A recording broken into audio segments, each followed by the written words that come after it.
Namaste and welcome to Ripple Yoga. My name is Sarvesh, if you do not know.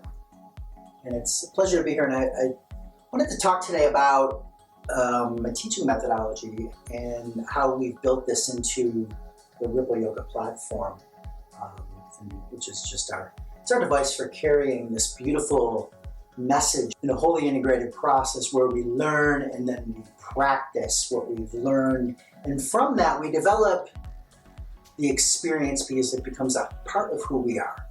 It is said that wisdom is knowledge plus experience. We all have wisdom. We're all teachers because then we can share that wisdom with others to help them along their path. And this is the foundation of my entire methodology for teaching. I don't consider it teaching so much as I'm just sharing what I have learned and subsequently experienced. I've had instances where people have told me that, that is not correct, etc. And it's an interesting thing because it's hard to argue or discuss with somebody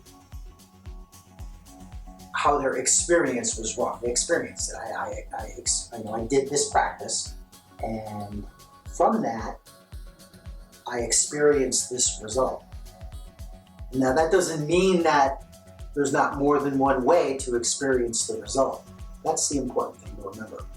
And I say this because it is important to understand that from a teaching perspective, I don't teach what I haven't experienced.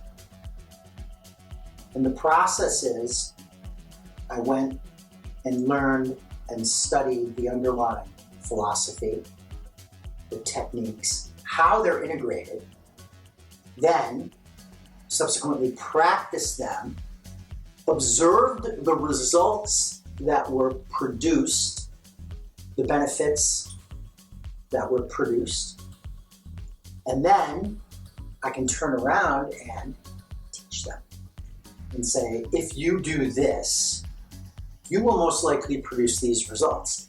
And that is part of the beauty of the unity of yoga, in that we as human beings are constructed more or less the same way.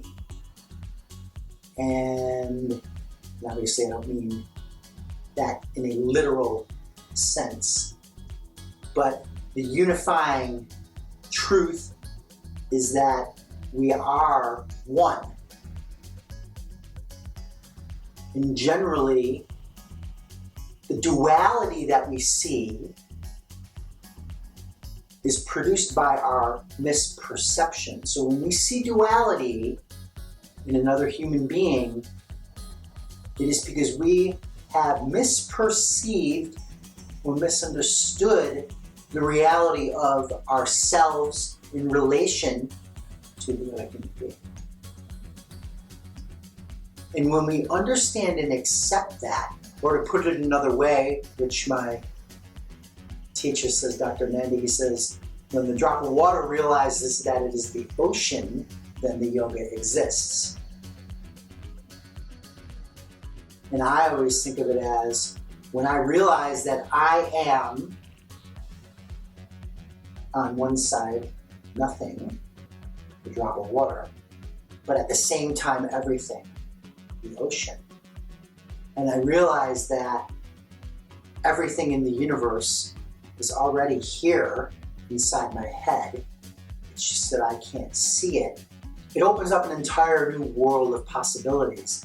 And the questions I ask myself are, how is my ignorance or my inability to see that reality, or my ego, getting in the way of me seeing and understanding, and then taking that and learning,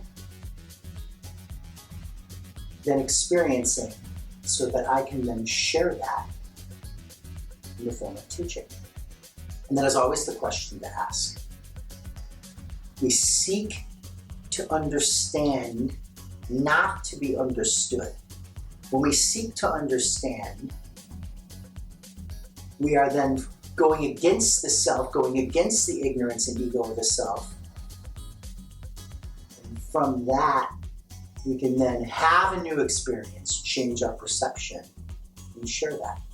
And that, in a nutshell, is how I like to carry this beautiful message of conscious evolution, which for me is a way of life called yoga.